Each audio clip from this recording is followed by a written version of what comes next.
Peut-être la plus grande question que tout le monde veut connaître, la réponse avant la saison 2025 est: comment Lewis Hamilton se débrouillera-t-il chez Ferrari? Remportera-t-il son 8e titre de champion du monde? Battra-t-il Charles Leclerc ou son nouveau coéquipier? Le débarrasserait-il d'une manière ou d'une autre? Hamilton est devenu le pilote de Formule 1 de Schrödinger, et il est à la fois le meilleur pilote de l'histoire du sport et un has-been, selon à qui vous posez la question. Jusqu'à ce que la saison 2025 ne commence, nous ne saurons pas lequel des deux il est, et il continuera d'exister comme les deux à cause de l'incertitude de la position d'Hamilton.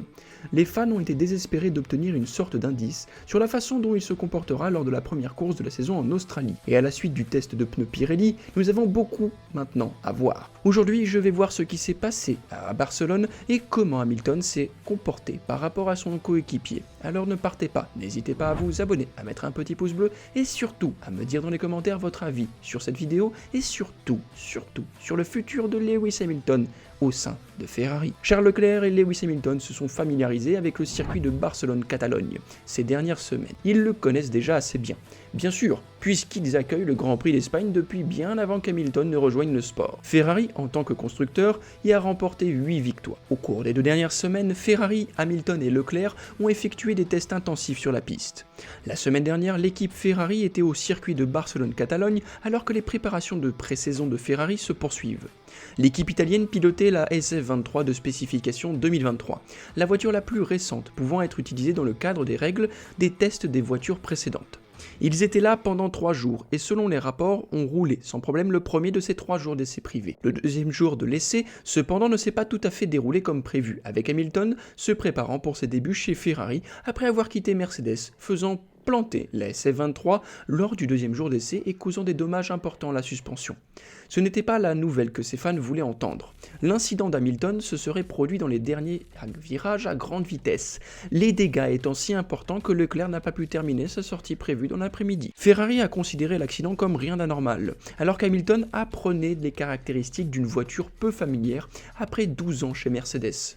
Dans le cadre des restrictions importantes imposées aux essais en Formule 1, Craig Slater de Sky Sports a révélé certains détails de l'incident, expliquant que Lewis Hamilton avait eu un léger accident en testant une voiture Ferrari de 2023 sur le circuit de Barcelone-Catalogne.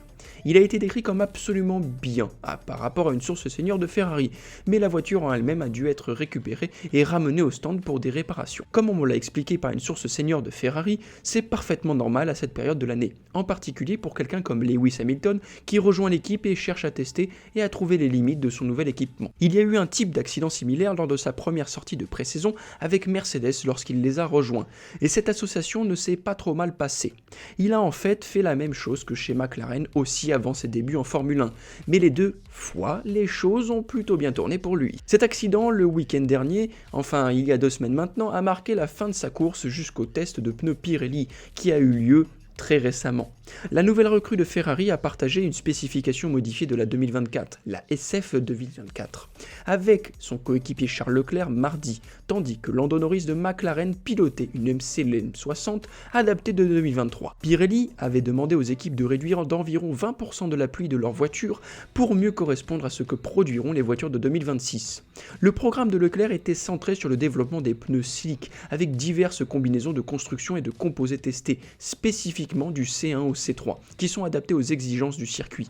332 tours ont été complétés au cours de la journée, Norris accumulant 159 tours pour un meilleur temps de 1 minute 15,21 secondes. Hamilton suivant avec 87 tours et un meilleur tour de 1 minute 15,936 secondes. Bien sûr, l'avertissement standard doit être donné. Ce ne sont que des temps d'essai où les équipes utiliseront différents modes moteurs. Les voitures sont modifiées et les pneus sont peu familiers. Cela signifie que nous ne pouvons pas regarder des temps et dire « Waouh, Hamilton est déjà 10e et demi plus rapide que son coéquipier ». Nous devrons attendre quelques séances compétitives pour avoir une idée de la façon dont les deux se comparent vraiment.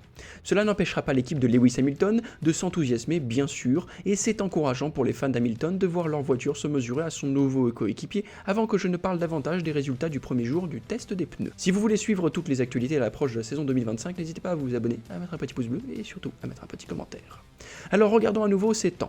Le 1 minute 15 de Norris peut être comparé à son temps de qualification de 2023 puisqu'il pilotait la voiture de 2023 hier.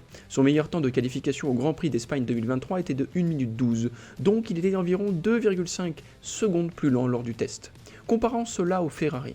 Lewis et Charles étaient dans la voiture de 2024, alors prenons leur meilleur temps de qualification du Grand Prix d'Espagne de cette année-là, qui était de 1 minute 11, établi par Charles Leclerc en Q3. Notamment, les voitures de 2024 étaient environ une seconde au tour plus rapide que les voitures de 2023 en Espagne, donc Hamilton était environ 4,2 secondes au tour plus lent lors du test par rapport au Grand Prix de l'année dernière, tandis que Leclerc était 4,3 plus lent. Alors que pouvons-nous en tirer? Eh bien peut-être que Ferrari utilisait un mode moteur beaucoup moins puissant que celui qu'ils utilisaient en qualification au Grand Prix d'Espagne 2024. Peut-être que Pirelli leur avait fixé un temps cible qu'il voulait que les pneus soient testés sur plusieurs tours, ou peut-être que le réglage que Ferrari utilisait était très conservateur. Honnêtement, la seule chose que l'on puisse vraiment tirer du temps établi lors du test des pneus est que Hamilton est capable de se mesurer à Leclerc lorsque les deux sont limités dans ce qu'ils peuvent faire sur la piste. Si les fans d'Hamilton veulent tirer quelque chose de ces temps, alors ils devront être heureux que le pilote puisse se mesurer à son coéquipier et qu'il n'ait pas eu un autre accident. Alors quoi d'autre les fans d'Hamilton peuvent-ils attendre avec impatience alors que nous attendons tous avec impatience les essais de pré-saison à la fin du mois? Eh bien Ferrari a dévoilé le nouveau kit d'équipe que Lewis Hamilton et Charles Leclerc porteront lors de la saison 2025 de F1. Après avoir déjà présenté les toutes nouvelles combinaisons de sources avec le duo qu'ils utiliseront lors de leur première saison ensemble, Ferrari a maintenant révélé les vêtements que les pilotes et l'équipe, y compris le patron Fred Vasseur, utiliseront. Les articles seront utilisés par les pilotes dans et autour du paddock lorsqu'ils ne sont pas en tenue de course et lors des événements sponsorisés. Le premier kit d'équipe apportera le numéro de pilote légendaire d'Hamilton et disponible à l'achat dès maintenant sur le site internet de Ferrari. Bah oui, on manque pas les sponsors. De plus, la Scuderia a obtenu pour une teinte rouge cerise dans le kit d'équipe de cette saison, ce qui est plutôt pas mal. Dans la continuité du Ferrari partenariat avec Puma, il existe également de nombreuses chaussures Ferrari disponibles à l'achat. Alors allez-y, n'hésitez pas à regarder et dites-moi si c'est pas mal. La nouvelle voiture elle-même sera lancée le 19 février au lendemain de l'événement de lancement de la F175 à Londres. Cet événement de lancement à Londres est la première révélation de livrets géants de la F1, avec chaque équipe dévoilant ses livrets à un public en direct. Les essais de pré-saison débuteront ensuite à Bahreïn le 28 février à 3 jours d'essai, ce qui sera la première occasion pour fêter les fans de voir la véritable voiture de 2025 et de commencer à se faire une idée de l'ordre de compétitif pour la saison. Alors, fans d'Hamilton, comment vous sentez-vous à propos de la saison 2025? La quantité de tests que Ferrari fait faire à Hamilton vous enthousiasme-t-elle? Pensez-vous que 2025 sera l'année de son retour à la gloire du championnat? Faites-moi part de vos réflexions dans les commentaires ci-dessous. Et si vous souhaitez soutenir la chaîne, n'hésitez pas à vous abonner, à mettre un petit pouce bleu et surtout à commenter. Ça me fera extrêmement plaisir. Allez, on se retrouve la prochaine fois et ciao ciao!